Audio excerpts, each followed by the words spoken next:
호우 시절로 오세요. 그때 우리가 여기에 있습니다.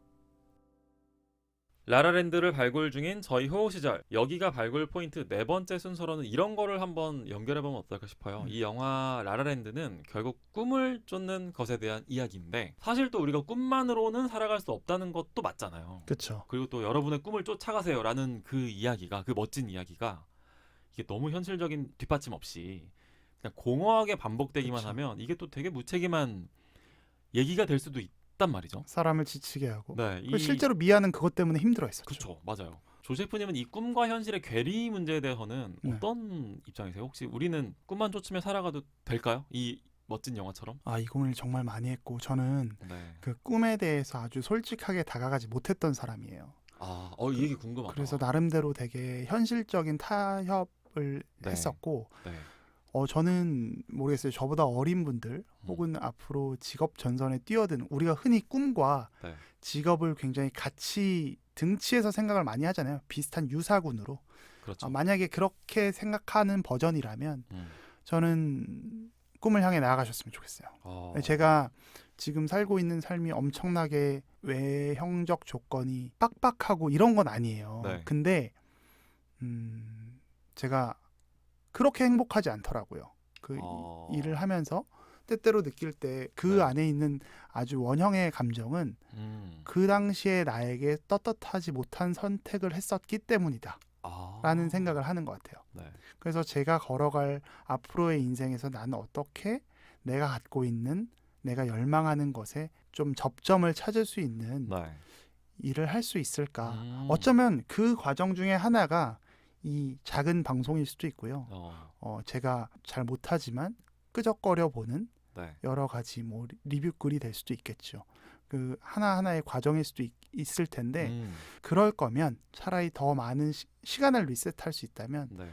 저는 가지 않은 길을 다시 더 걸을 수 있다면. 그때는 이 길을 선택하지 않았을 것 같아요. 저는. 그런데 이 얘기가 빠진 것 같은데 음. 조세프님의 꿈은 뭐였는데요? 저의 꿈이요. 좀 뭉뚱그려서 얘기해 주셔도 괜찮은데. 이게 잘 이어지지 않는 것 같은데 네. 저는 원래 그냥 직업적으로 얘기를 할게요. 네네. 처음에 생각했던 꿈은 저는 원래 기자 하려고 했었어요. 아. 기자를 꿈꿨었던 사람이고 제가 지금 기자님이랑 같이 방송을 하고 있는데 네네. 저는 기자를 하고 싶었었고 실제로 언론사 시험을 준비했었습니다. 근데 네네네. 언론사 시험을 준비하다가 뭐 기업 공채 시험 네. 이런 것들을 봐야 되는 볼 수 있는 나이였고 네. 그 선택과 제가 준비했던 언론사 시험이 함께 같은 날 같은 시간이었어요. 네네. 그리고 그때 제가 선택의 기로에. 선택의 기로에서 언론사 시험을 선택하지 않았죠. 그리고 그때가 우리 조세프님의 인생의 한 번의 갈림길이었네요. 근데 저는 그때 제가 그 길을 선택했다고 해서 제가 그 언론사나 제가 희망했던 회사에 들어갔을 거라고 생각하지 않아요. 네네. 다만 저는 그때 떨어졌을 거예요. 그때 저는 이런 두려움이 있었거든요. 계속 시간이 지나면서 사회적 나이 네네. 어떤 그 그쵸. 한계에 닿으면 나는 절대 다른 기업도 못 가고 이러지도 저러지도 못하고 그냥 꿈을 찾아 유예하다가 아무것도 못할 거야. 라는 불안감. 그 불안감에 시간에 있었어요. 쫓기셨던 거군요. 실제로 많은 청춘들이 그 그렇죠. 부분을 고민하시죠. 네. 근데 제가 이 말씀을 안 드렸네요. 근데 내가 어떤 사람인지를 고민해 보셔야 돼요. 제가 늘 다시 결국 얘기하면 나에 대한 질문으로 돌아갈 수밖에 없는데 네. 이렇게 해서 현실적 타협을 하는 게 행복한 사람이라면 그걸 네. 타협을 해야 돼요. 근데 저는 그러지 못했던 것 같아요. 저는 늘 여러분들에게 셀프 퀘스천을 계속 하라고 제가 말을 하면서 네. 사실 저는 제가 제 머리 못 깎은 거죠. 그러면서 저는 그만큼 저를 잘 알지 못했던 것 같아요. 그래서 그 다음에 제가 갖고 있는 성향은 여전히 그런 부분을 지향하는 것 같은데 네. 그 안에서 제가 갖고 있는 이상과 맞닥뜨리는 현실이 다르니 저의 이상을 자꾸만 투사시키려고 하더라고요. 네네. 그게 서로에게 좋지 못한 것 같았어요. 서로라는 건 누구를 얘기하시는 거죠? 제가 같이 일하고 있는 네네. 분들에게도 그분들에게도 사실 야, 넌 왜 그러냐 이렇게 느껴질 수 있는 부분들이 있었던 것 같고 네네. 그게 단순히 내가 옳고 당신들이 틀렸어라고 이야기하기에는 네. 그건 너무나 무책임한 발언을 제가 하는 게 아닐까. 나의 선택에서 비롯된 건데 네네.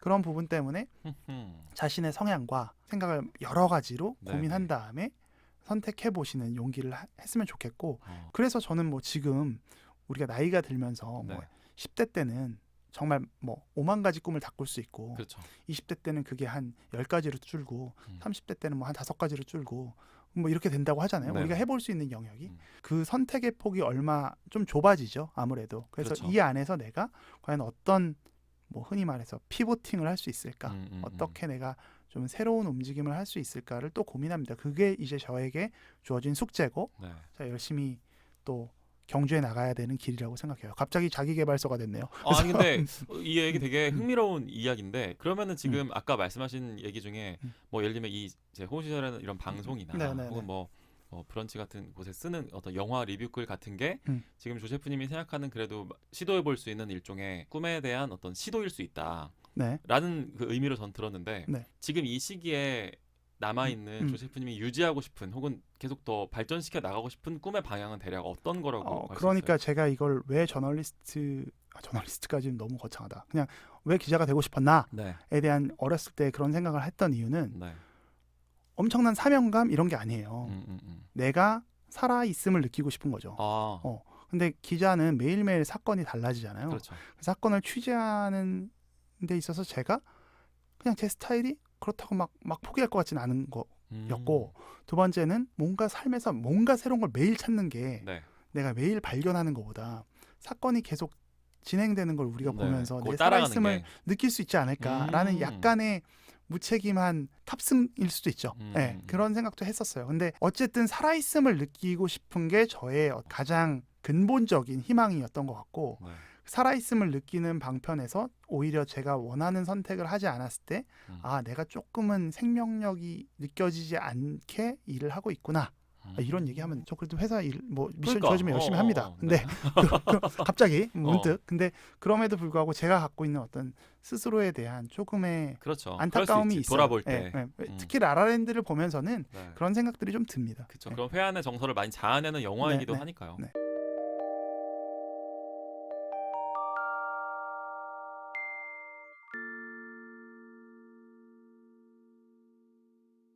너무 솔직하게 얘기한 것 같아 나.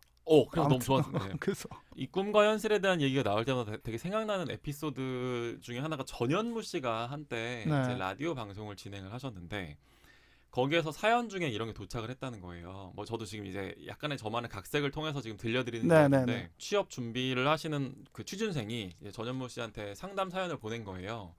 꿈과 현실의 기로에서 어떻게 해야 될지 모르겠다. 뭐 예를 들면 뭐 시험을 준비하고 있는데 언제까지 여기에 이걸 도전해야 될지 모르겠다는 그런 류의 사연을 보냈을 때 전현무 씨가 사실 굉장히 냉정한 코멘트를 했던 거죠.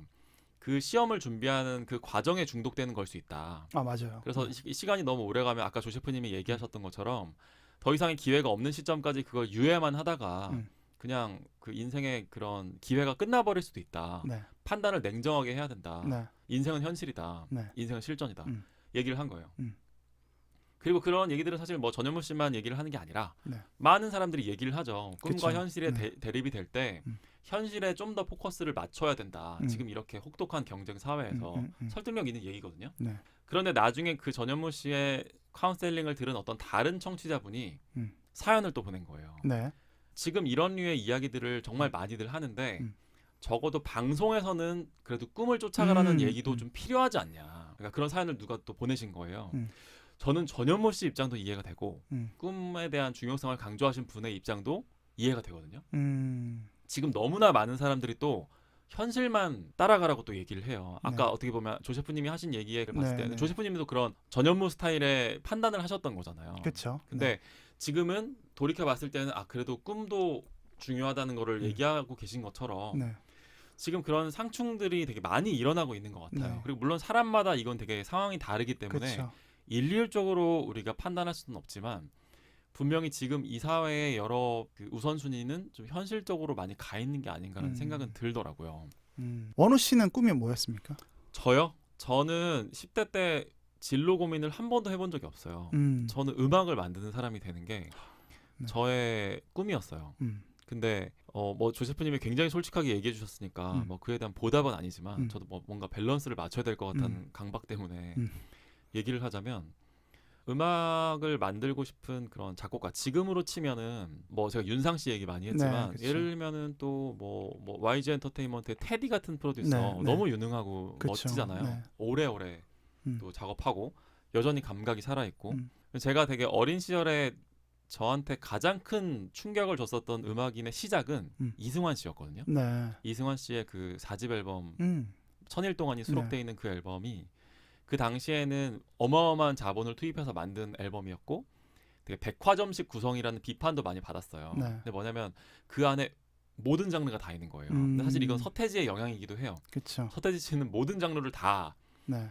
시도하셨던 분이기 때문에 그런 다양성에 되게 많이 끌렸었고 그다음에 제가 언젠가 말씀드린 적이 있었던 류이치 사카모토라는 그렇죠. 작곡가 역시 훨씬 더 극단적인 방향의 정말 댄스 음악과 클래시컬 음악을 함께 진행하는 그 다양성에 되게 끌렸던 거예요. 근데 저는 10대 시절 동안에 그런 음악인들의 모습을 보면서 또 그들이 고심 끝에 만들어낸 앨범들을 들으면서 저런 삶을 살아야지 라는 꿈을 키웠던 것 같아요. 근데 정작 20살이 넘어서 혹은 뭐 10대 중반부터도 봤을 때 그런 저한테 음악적인 재능보다는 오히려 글을 써나가는 재능이 오히려 더 차라리 있었던 거죠. 그래서 저는 제가 음악을 많이 들으면서 전 정말 10대 시절에는 진짜 헤비 리스너였거든요. 네. 저는 막 10시간 동안 음악을 듣고 막 그랬어요. 그러면서 키워왔었던 이 다양성에 대한 추구를 글쓰기 분야에 접목하기 시작했던 것 같아요. 네. 그래서 글을 쓰는데 굉장히 다양한 글을 쓰고 싶은 거예요. 저는 막 동화도 써보고 싶었고 네. 시도 써보고 싶었고 네. 또 기사도 써보고 싶었고 다양한 장르를 시도해보는 네.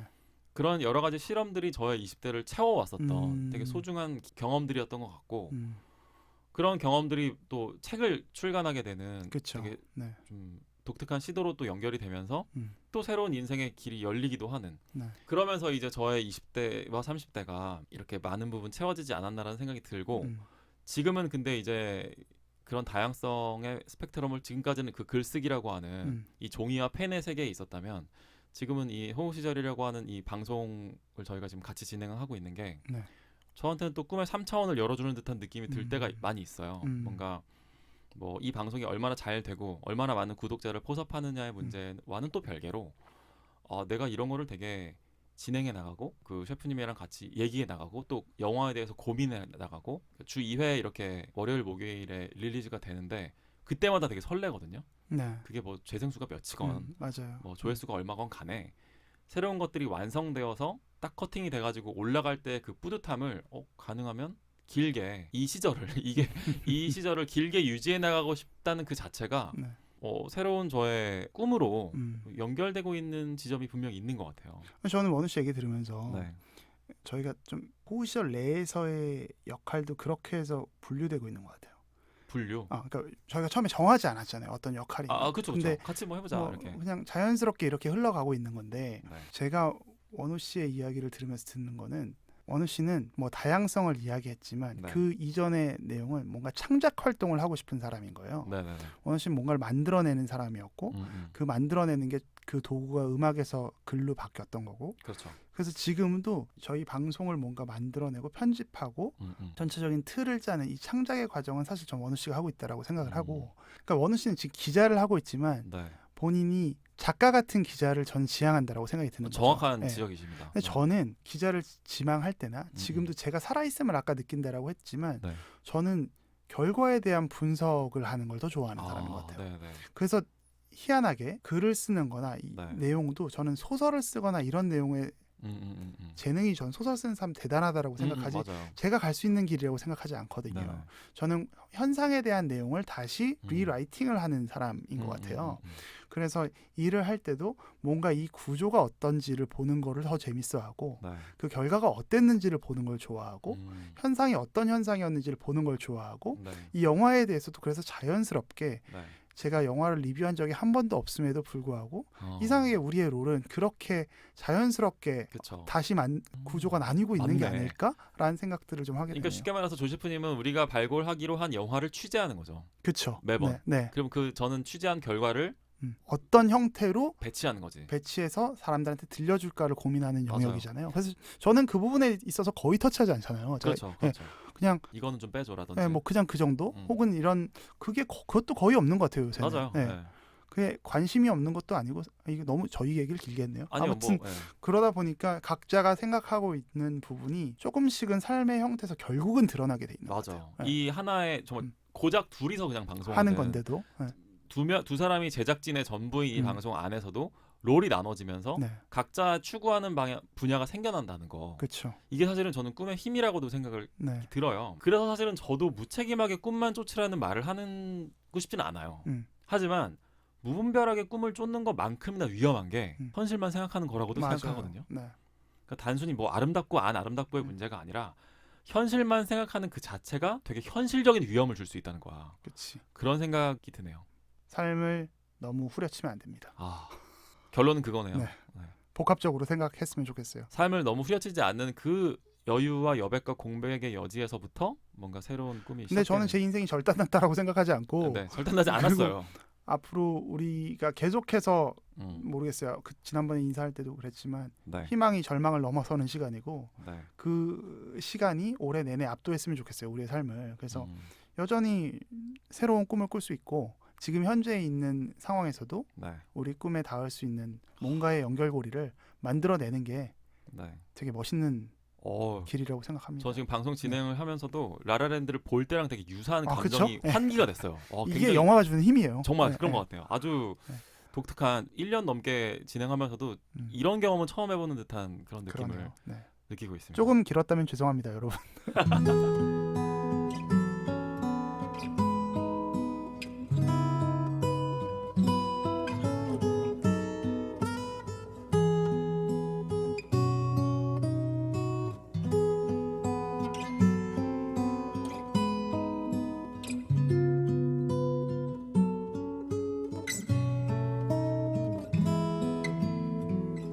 우리의 호우 시절